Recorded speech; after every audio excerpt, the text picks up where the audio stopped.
شروع اللہ کا نام لے کر جو بڑا مہربان نہایت رحم والا ہے۔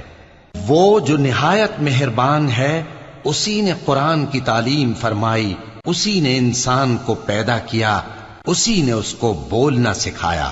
سورج اور چاند ایک حساب مقرر سے چل رہے ہیں اور بوٹیاں اور درخت سجدہ کر رہے ہیں، اور اسی نے آسمان کو بلند کیا اور میزان عدل قائم کر دی کہ اس میزان میں حد سے تجاوز نہ کرو، اور انصاف کے ساتھ ٹھیک تولو اور تول کم مت کرو۔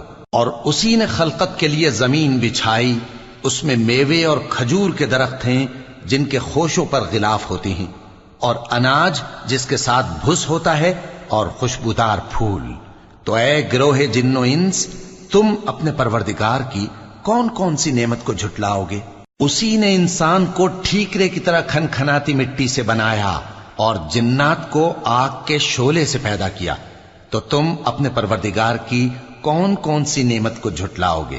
وہی دونوں مشرقوں اور دونوں مغربوں کا مالک ہے، تو تم اپنے پروردگار کی کون کون سی نعمت کو جھٹلاؤ گے؟